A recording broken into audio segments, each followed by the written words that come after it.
যে আল্লাহ তাআলা ফিতনার কথা বলেছেন, কোরআনে আল্লাহ তাআলা ফিতনার কথা বলেছেন। এখন ফিতনা বলতে আমরা কি বুঝি এটা ভালো করে বুঝতে হবে। কোরআনে আল্লাহ তাআলা ফিতনা বলতে কি বুঝিয়েছেন এটাও আমাদেরকে ভালো করে বুঝতে হবে। ফিতনার এক নম্বর অর্থ হলো কোরআনে যেটা ব্যবহার হয়েছে আল ইখতিবার, মানে পরীক্ষা। আল্লাহ বলছেন সূরা তাগাবুনের 15 নম্বর আয়াতে, ইন্নামা আমওয়ালুকুম ওয়া আওলাদুকুম ফিতনা, নিশ্চয়ই তোমাদের সম্পদ এবং তোমাদের সন্তান তোমাদের জন্য পরীক্ষা। এখানে ফিতনা বলতে পরীক্ষা। সম্পদ এবং সন্তান দুটো আমাদের জন্য পরীক্ষা। কেমনে পরীক্ষা হয়? এটা কখনো এভাবে পরীক্ষা হয় যে এটা মিসগাইড হয়, এটা বাবা মার কথা শুনে না দ্বীনের ব্যাপারে, এবং সম্পদ হওয়ার কারণে আল্লাহ তাআলা এমন হয় যে অনেক মানুষ আল্লাহর দ্বীন থেকে ফিরে যায়, কারণ সে চিন্তা করে যে আমি তো গানি, অমুখাপেক্ষী। গনি বলে না, ধনী আরবি হলো গানি, আর এর আরেকটা অর্থ হলো অমুখাপেক্ষী। তাহলে সে মনে করে আমি তো আল্লাহর মুখাপেক্ষী না, আল্লাহ আমাকে সম্পদ দিচ্ছে, তাহলে এখন আল্লাহর আমি ডাকলেও পারি না ডাকলেও পারি। তাহলে এটা একটা পরীক্ষা, এটা একটা কঠিন পরীক্ষা। আল্লাহ রাসূল সাল্লাল্লাহু আলাইহি ওয়াসাল্লাম বলছেন যে প্রত্যেক উম্মার জন্য কি আছে? পরীক্ষা আছে। আর ওয়াফিতনাতু উম্মতি, আমার উম্মতের জন্য স্পেশাল পরীক্ষা হলো আর আল মাল, সম্পদ। তাহলে এই ফিতনা থেকে বাঁচার জন্য আমাদেরকে চেষ্টা করতে হবে। তাহলে ফিতনার প্রথম অর্থ পেলাম যে পরীক্ষা। দ্বিতীয় অর্থ আল ফিতনা, কোরআনে আল্লাহ বলছেন সূরা যারিয়ার 14 নম্বর আয়াতে, যুকু ফিতনাতাকুম, তোমরা শাস্তি আস্বাদন করো। এইখানে ফিতনা বলতে শাস্তি, এখানে ফিতনা বলতে শাস্তি, আল আযাব। তাহলে প্রথমত ফিতনার অর্থ পেলাম পরীক্ষা, দ্বিতীয় অর্থ পেলাম আযাব, শাস্তি। তৃতীয় অর্থ কোরআনে আল্লাহ তাআলা বলেছেন সূরা মাঈদার মধ্যে 41 নম্বর আয়াতে, আল্লাহ বলেছেন ওয়ামাই ইউরিদিল্লাহু ফিতনাহ ফালান তামলিকা লাহু মিনাল্লাহি শাইআ। এখানে ফিতনা বলতে গোমরাহি। যদি আল্লাহ কাউকে গোমরাহ করে তাহলে হে নবী আপনার কিছু করার নাই, যে ফালাম তামলিকু লাকা মিনাল্লাহি শাইআ, আল্লাহর ব্যাপারে গিয়ে যে আল্লাহ কাউকে পরীক্ষায় ফেলাইছে, মানে তাকে গোমরাহ করছে। কারণও আল্লাহ উল্লেখ করছেন এই আয়াতে, যে পক্ষে গেলে মানে, বিপক্ষে গেলে মানে না, না?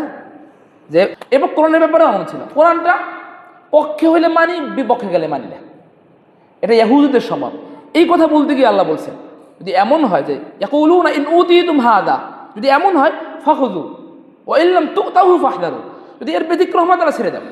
তাহলে ইহুদীদের এই কথা ছিল, এত বুঝে। তাহলে এই বুঝটা দিয়ে একজন মানুষকে মানুষের গোলাম বানানো হচ্ছে। এই আমাদের সংবিধান কি রচনা করছে? আসমান থেকে আসছে, আল্লাহ পাঠাইছে? আল্লাহ পাঠান নাই, মানুষ বানাইছে। এখন বলছে এর ব্যতিক্রম করা যাবে না। তার মানে মানুষ আইন বানাইছে, এর ব্যতিক্রম করলে তুমি ভালো মানুষ। মানুষকে আল্লাহ রাষ্ট্রপ্রধান বানায় বা নেতা বানায় যে ইয়াদউনা ইলান নার, তারা মানুষদেরকে জাহান্নামের দিকে ডাকে, মানুষদেরকে মানুষের গোলাম বানাতে চায়, এবং এইভাবে মানুষদেরকে মিসগাইড করে। আর বলবে কি ইনশাআল্লাহ আমরা এটা করবো, ইনশাআল্লাহ ওটা করবো, কিন্তু আল্লাহর আইনের খবর নেই, আল্লাহর বিধানের খবর নেই। যে মানুষের আইনের দিকে মানুষদেরকে আহ্বান করে, এবং এটা বা মানুষের উপরে চাপাইয়া দেয়, ফোর্স করে, যেটা ফেরাউন করছে। যাই হোক, ফিতনার প্রথম অর্থ পেলাম পরীক্ষা, দ্বিতীয় পেলাম যে শাস্তি, তৃতীয় পেলাম গোমরাহি, যে পথভ্রষ্টতা।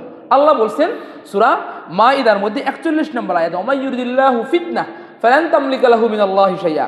তাহলে কাউকে যদি আল্লাহ পরীক্ষায় ফেলান তার অপরাধের কারণে, তাহলে ওই মানুষের জন্য আমরা দুনিয়ার সমস্ত মানুষ মিলে চেষ্টা করলে সে হেদায়েত পাবে না। তা আল্লাহ নবীকে বলছে তুমিও পারবে না। যে একজন মানুষকে আল্লাহ মিসগাইড করছে, কারণ তার অপরাধের কারণে, সে তার অন্তর বাঁকা ছিল। 4 নম্বর ফিতনার অর্থ বিপর্যয়। বিপর্যয় মানে হলো যে এটা পরীক্ষার মতোই, যে একটা বড় ধরনের বিপর্যয়। এটা কোরআনে আল্লাহ তাআলা এভাবে বলেছেন ফায়াত্তাবিউনা মা তাশাবাহা মিন ইবতিগাআল ফিতনা। যে কিছু মানুষ আছে সমাজে বিশৃঙ্খলা চায়, যে জ্ঞান নাই। এটা সূরা আলে ইমরানের আয়াত, আলে ইমরান 7 নম্বর আয়াত। আল্লাহ বলছেন যে এমন অনেক মানুষ আছে যে আল্লাহ তাআলা পরীক্ষা করার জন্য কিছু আয়াত দিয়েছে, বা আল্লাহ তাআলা অনেকগুলো বিষয় দিয়ে আমাদেরকে পরীক্ষা করেন, যেটা সম্পর্কে আমরা স্পষ্ট জানি না, অস্পষ্ট। এখন এই স্পষ্ট করার জন্য এই অস্পষ্ট বিষয়কে কিছু মানুষ এটার পিছনে লাগছে। আল্লাহ বলছেন এরা চায় বিপর্যয়, এরা বিপর্যয় চায়।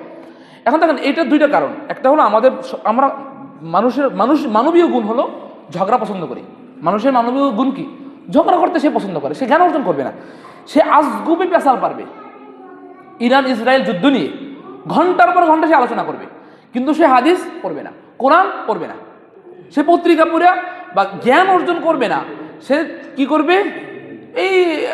এটা দিচ্ছে, ওইটা জিতবে, এইটা হবে, সেইটা হবে, এই ফালতু পেশাল পাইটা সময় নষ্ট করবে।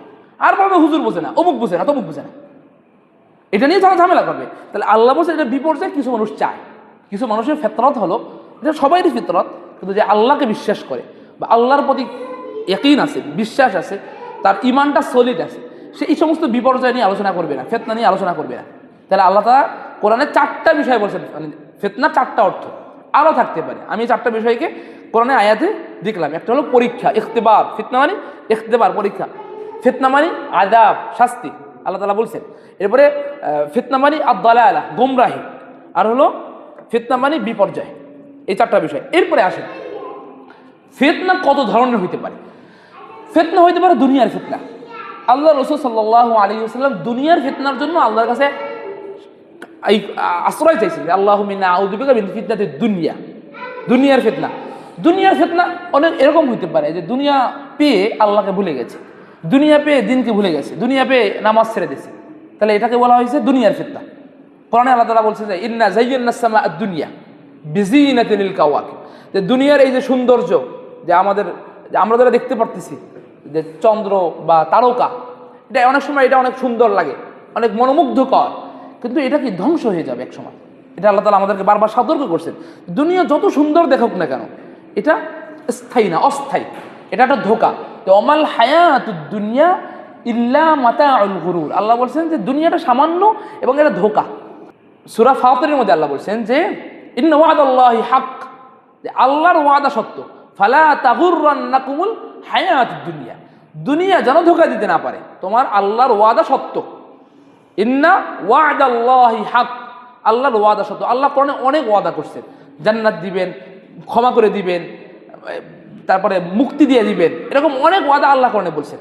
এই ওয়াদাগুলো বলছেন সত্য, যেন মানুষকে আল্লাহ বলছেন তুমি এই ওয়াদাগুলোকে মিথ্যা মনে করো না।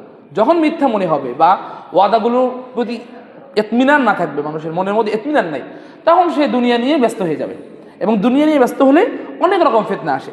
এরপরে সহিহ মুসলিমের হাদিসের মধ্যে আল্লাহ রাসূল সাল্লাল্লাহু আলাইহি ওয়াসাল্লাম বলেন বাদিরু বিল আমাল ফিতানান কাকিতি আল-লাইলিল মুযলিম, যে তোমরা দ্রুত আমল করে নাও যে অন্ধকারাচ্ছন্ন ফিতনা এর আগে, মানে ফিতনাটা অনেক আস্তে আস্তে এটার পরিমাণ বাড়বে, এর আগে তোমরা আমল করো।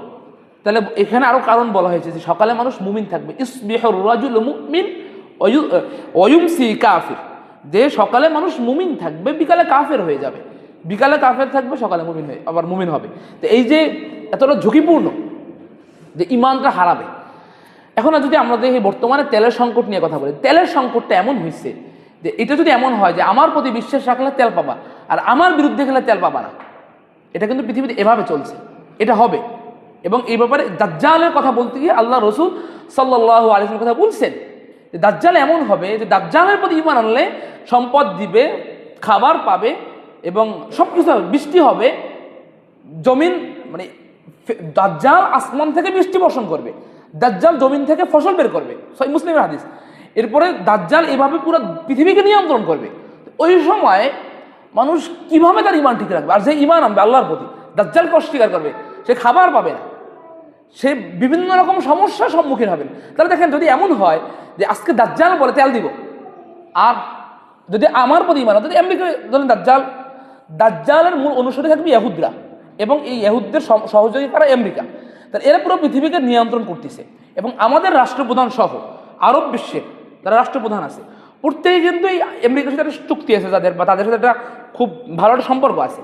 তাহলে এদেরকে পুরো দাজ্জাল নিয়ন্ত্রণ করতে পারবে না, এটা আমরা বিশ্বাস করি না, করবে, বা আমাদের নেতারা সব দাজ্জাল মুখী হয়ে যাবে, বা অলরেডি মুখী আছে, হতে পারে, আল্লাহু আলাম, বাকি আল্লাহ ভালো জানেন। বাকি এখানে বিষয়টা হলো যে এইভাবে নিয়ন্ত্রণ আমরা দেখতেছি, যদি আরো 10 বছর পর বা আরো 50 বছর পর, আরো 100 বছর পর কি হবে আমরা জানি না, কিন্তু সিচুয়েশনটা অনেক ঝুঁকিপূর্ণ। তাহলে এই জন্য আমরা আজাইরা পেশাল পড়তে পারবো, আজাইরা ইরানের পক্ষে কথা বলতে পারবো, আমেরিকার বিপক্ষে বলতে পারবো, ইসরায়েলের বিপক্ষে বলবো, আর ইরানের পক্ষে বললে আমাদের ইমান একলা টকবাক করবে, কিন্তু কোরআন জানবো না, হাদিস জানবো না, সুন্নাহ জানবো না, কিছু জানবো না, হুদা ইরানের পক্ষে করে একদম জান্নাতি। আল্লাহ, এটা কেমন ইসলাম, বা এটা কেমন মুসলমান? যাই হোক, এখানে হলো ফিতনা, যেটা বলতেছিলাম দুনিয়ার ফিতনা, এটা ভয়ঙ্কর ফিতনা। এরপর ধর্মীয় ফিতনা। ধর্মীয় ফিতনা কি? বিশ্বাসের ভ্রান্তি, আমলের ভ্রান্তি, এটা আছে না আমাদের সমাজে? এটাতেই আমি সবচেয়ে কথা বলছি, বেশি বলছি। আমার এই 4 বছর আমি সবচেয়ে বেশি কথা বলছি কোনটা নিয়ে? যে আমাদের বিশ্বাসের ভ্রান্তি, আমলের ভ্রান্তি, যে আমাদের সুন্নার বাইরে গিয়ে বেদাতি আমল করি আমরা, সঠিক বিশ্বাসের বাইরে গিয়ে আমরা বেদাতি বিশ্বাস বা বেদাতি চিন্তা করি। এটা একদম আমাদের কমন হয়ে গেছে। এটা ধরে ধরে বললে এটা আমি অনেক বলছি, অনেক ধর্মীয় ফিতনার ব্যাপারে আমার অনেক বলছি, এমন কোনো জমা নাই যে আমি ব্যাপারে বলি নাই, যে আমরা এটা অভ্যস্ত।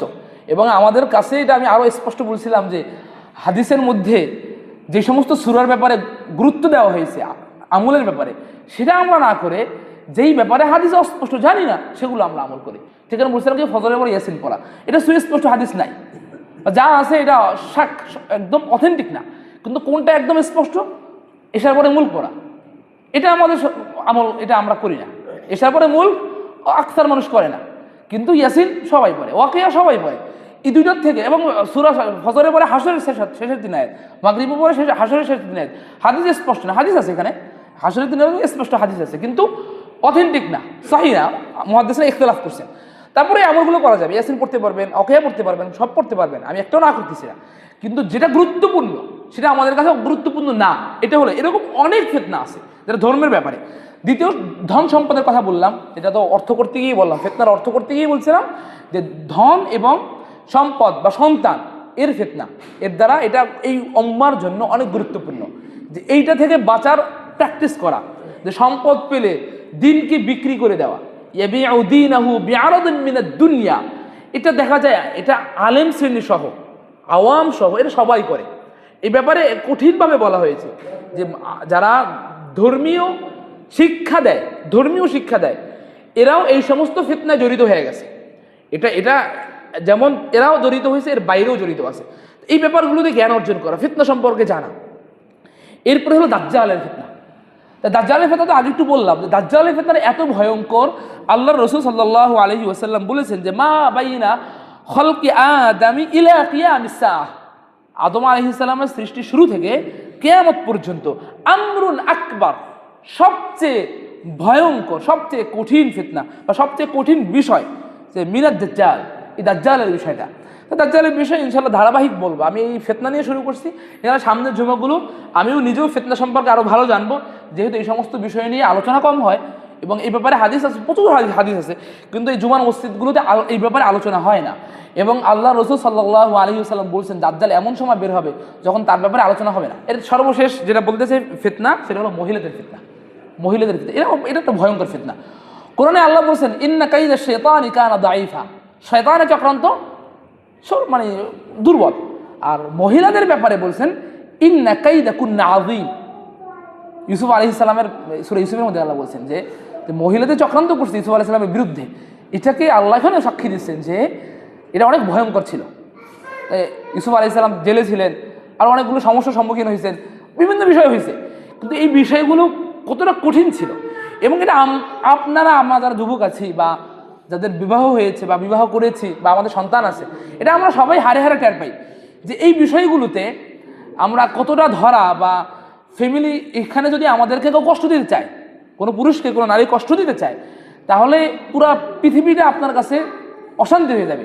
মানে আপনি আর কোনো কিছুতে শান্তি পাবেন না যদি আপনার এই জায়গাটাতে আপনি ধরা খান।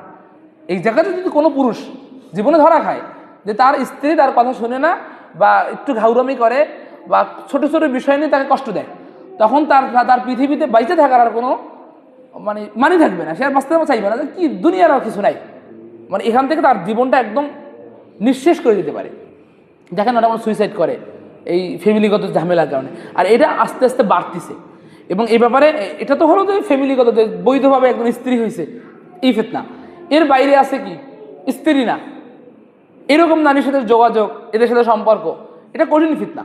এই ব্যাপারে আল্লাহ রাসূল সাল্লাল্লাহু আলাইহি ওয়াসাল্লাম বলেছেন যে কোনো স্ত্রী এমন কোনো নারী যে স্ত্রী না, বৈধ না, তার সাথে তার সাথে বসার কথাই আছে, যে পাশে বা তাকে স্পর্শ করছে, এর বাইরে অতিরিক্ত বলে না। তখন বলছে যে কোনো পুরুষের মাথার এক পাশ থেকে ছিদ্র করে অন্য পাশ থেকে বের করলে যে একটা পুরুষের যতটুকু ক্ষতি হবে, একটা নারীর কাছে বসলে বা তাকে স্পর্শ করলে এই পরিমাণ ক্ষতি হবে।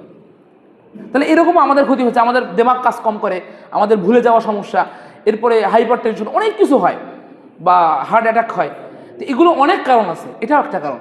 এই যে অবৈধ সম্পর্ক, বা এরপরে এই ব্যাপারে তো অনেক হাদিস আছে, কত হাদিস আছে যে পুরা সমাজ নষ্ট হয়ে যাবে, সমাজের মধ্যে মহামারী দেখা দেবে। সুনান ইবনে মাজার হাদিস যে সমাজে মহামারী দেখা দিবে, কেন? এই জেনার কারণে, ফিতনার, নারী গঠিত ফিতনার কারণে। এবং এটা বলল লাহুম আযাবুন ফিদ দুনিয়া ওয়াল আখিরাহ। এটা সূরা নূরে আল্লাহ বলেছেন ইল্লাযীনা ইউহিব্বুনা আন তাশিআ আল ফাহিশা, যে ফাহিশা যারা পছন্দ করে এবং এটা নিয়ে যারা চর্চা করে, এটাকে মানুষের মধ্যে প্রসার করতে চায়, কোরআনে আল্লাহ বলছেন তাদের জন্য দুনিয়া এবং আখিরাতে আযাব। যে কথাগুলো আমি বললাম, যে ফিতনা নিয়ে কথা বলছি, এটা ভূমিকা, বাস্তবে পুরো আলোচনা ভূমিকা। এরপরে আমি ধারাবাহিকভাবে বলবো যে আসলে ফিতনা সম্পর্কে আমাদেরকে আল্লাহর রাসূল সাল্লাল্লাহু আলাইহি ওয়াসাল্লাম কত সতর্ক করেছেন, সেটা না, এর বাইরে আরও অনেক কিছু আছে। যে ফিতনা এটা স্বাভাবিক, কোরআনে আল্লাহ তাআলা ইখতিবার, যেটা পরীক্ষার কথা বলছেন। এরপরে ফিতনাকে শাস্তি বলছেন, সূরা জারিয়ার মধ্যে বলছেন 14 নম্বর আয়াতে যুকু ফিতনাতাকুম, এখানে শাস্তির কথা বলছেন ফিতনা। এরপরে বলছেন যে গোমরাহি, ওমাই ইউরিদিল্লাহু ফিতনা, যদি কেউ গোমরাহি চায়, ওমাই ইউরিদিল্লাহ, এবং আল্লাহ যদি কারো মধ্যে এই তার গোমরাহি চাওয়ার কারণে, গোমরার পন্থা অবলম্বন কারণে, এটা আল্লাহ বলছেন অন্য জায়গায় যে ওমা ইউশাকিকুর রাসূল মিন বাদি মা তাবায়্যানা লাহুল হুদা ওয়া ইয়াত্তাবি' গায়রা সাবিলিল মুমিনিন, যে মুমিনদের রাস্তা ছাড়ছে, নবীর রাস্তা ছাড়ছে এবং অন্যদিকে যাইতে চায়, আল্লাহ বলছেন নুওয়াল্লিহি মা তাওয়াল্লা, যেদিকে যাইতে চায় সেদিকে যাইতে দিলাম। তাহলে এরকম যারা ফিতনা চায়, দালালাত চায়, এদেরকে কখনো আল্লাহ হিদায়াত দিবেন না, তো চাওয়া অনুযায়ী ওদিকে দিয়ে দিচ্ছেন। এবং এখানে আল্লাহ বলছেন যে আল্লাহ যদি তাকে ফিতনায় ফালায়, গোমরাহির মধ্যে ফালায়, তাহলে নবী তুমি তাকে হেদায়েত দিতে পারবে না। তাহলে আমরা যত পৃথিবীতে যত হুজুর আছি, যত মুসলমান আছি, সবাই মিলেও যদি কাউকে হেদায়েতের জন্য চেষ্টা করি, আল্লাহ বলছেন ফালাম তামলিকা লাহু মিনাল্লাহি শাইআ, তা আল্লাহর বিরুদ্ধে গিয়ে তাকে হেদায়েত দিতে পারবো না আমরা। তাহলে এটা একটা ফিতনার অর্থ গোমরাহি। এরপরে বিপর্যয়, যেটা মানুষ অনেক সময় চায়, মানুষের চাওয়াই হলো কি ঝগড়া চায় মানুষ। ওকানের ইনসান কতুরা জাদালা, সূরা কাহফের মধ্যে আল্লাহ বলছে যে মানুষ ঝগড়া পছন্দ করে, এজন্য সে জ্ঞান অর্জন করবে না। এটা আমরা একদম হারে হারে দেখতেছি। পুরা আমরা আমরা বাঙালি কওম হিসাবে যে আমরা জ্ঞান অর্জন না করে আমরা সমানে ঝগড়া করি, সমানে চার দোকানে বসে একদম একজন ইসলামী চিন্তাবিদ ইরানের জয় চায়, ওদিকে ইহুদিদের ধ্বংস হয়ে যাচ্ছে, ওদিকে আমেরিকা শেষ হয়ে যাইতেছে, এদিকে সমানে সে খুশি, কিন্তু সে কি জানে না, কোরআনের কিচ্ছু জানে না, হাদিসের কিচ্ছু জানে না। সে মসজিদে আসে, টক্কর মারে যায়, আবার চলে যায়, কিন্তু কোনো জ্ঞান নাই। এখানে কার পক্ষে কথা বইলা তার ইমান এমন হইতে পারে যে সেই ইমানের পক্ষে কথা বলছে, তার ইমান নাই, হইতেই পারে। কারণ আমরা প্রত্যেক দুই দলকে যে একদল সঠিক একদল বেঠিক এমনটা না। আল্লাহ বলছেন যে দুইটা আয়াত আছে যে আল্লাহ শয়তান দিয়ে শয়তান ফিরায়, যে শয়তান যুদ্ধ করে ধ্বংস হয়। নুয়াল্লি বা'দা যালিমিন বা'দাম বিমা কানু ইয়াকসিবুন, তিনটা আয়াত কোরআনে, যে আল্লাহ জালেমদের মধ্যে যুদ্ধ লাগায় এবং এর দ্বারা জমিনের স্থিতির সাথে, এটা স্পষ্ট, এতে কোনো সন্দেহ নাই যে আপনার ইরানের পক্ষে কথা বলার কোনো কিছু নাই। হইতে পারে সে ইসরায়েলকে ধ্বংস করলে, এটা আমাদের জন্য ভালো, যে দুই শত্রু মারামারি করে একটা কমলে শত্রু, এটা খারাপ না, এটা ভালো জিনিস। কিন্তু এই জন্য তার পক্ষে বলতে হবে, এটা আসলে আমি এটা বুঝে আসে না আমার, যদি কোরআন হাদিস পড়ে না এরকম কোনো বিষয় নাই। যাই হোক, তাহলে এগুলো হলো ফিতনার বিষয়। এই ফিতনার বিষয়গুলো হলো এমন যে ইসবিহুর রাজুলু মুমিন ওয়া ইউমসি কাফির, সকালে মুমিন বিকালে কাফির। এবং এখানে হাদিসের মধ্যে এরকম আছে যে কাল কাবিদি আলাল জামর, এই ফিতনার সময় দিনকে হেফাজত করা, হাতের উপরে পাথরের আগুন, পাথরের জ্বলন্ত আঙ্গার, একটা হলো যে আমরা লাকড়ি দিয়ে যে আগুন জ্বালাই, আর একটা হলো পাথর দিয়ে জ্বালাই। এটা বাটাটা যারা আছে তারা জানে হয়তো বা, যে বাটাতে আগুন ব্যবহার করা হয় ওই পাথরের, এটা অনেক বেশি জ্বলে।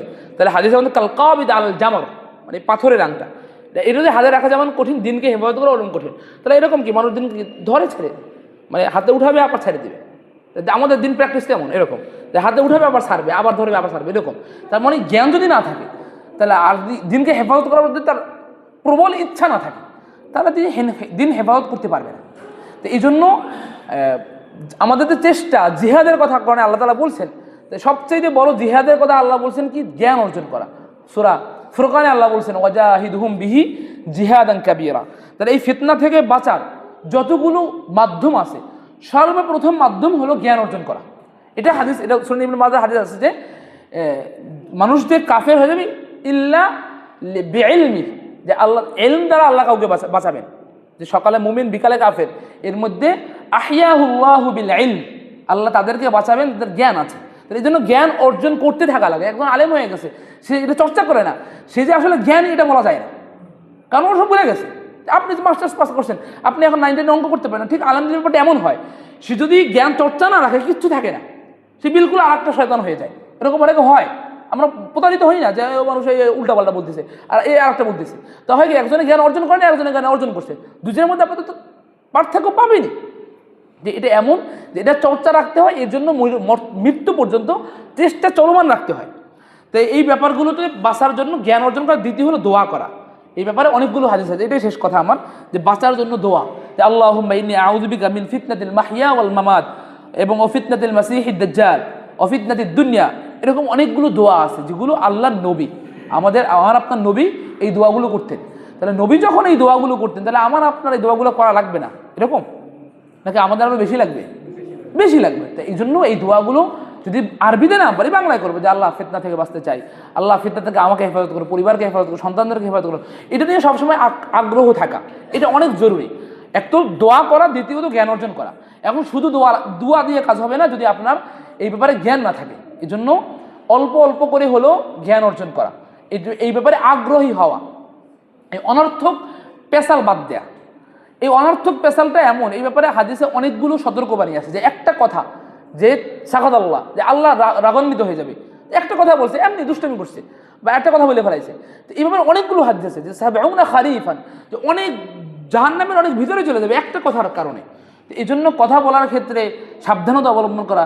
মুয়ায ইবনে জাবালের হাদিসের মধ্যে আছে রাদিয়াল্লাহু তাআলা আনহু, যে বলছেন এই যে হাল ইয়াকুব্বান নাস, মানুষকে উপর করে ভিতরে ফেলানো হবে শুধু জিহ্বার কারণে।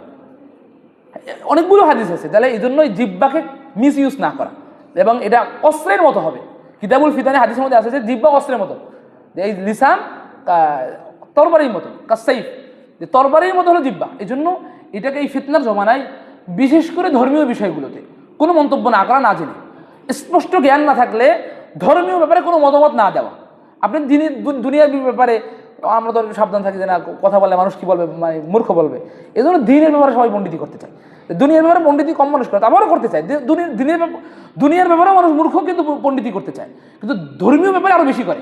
মসজিদ তো একটু বেশি বেশি আসে, এরা এই ব্যাপারে সবচেয়ে বেশি মানে মূর্খতার পরিচয় দেয়। কিন্তু তারপরে তো সে বুঝে না যে আসলে সে মূর্খ, বা তার এই কাজটা মূর্খতা হচ্ছে, এ বুঝতে পারে না। সে মনে করে সে একদম মহাপণ্ডিত হয়ে গেছে, ধর্মীয় ব্যাপারে সে মহাপণ্ডিত। হুজুররা আর কি বুঝায়, যারা মাথা সাহেব বসে তারা আর কি বুঝে। তো এই সমস্ত ফিতনা থেকে, এগুলো ফিতনা।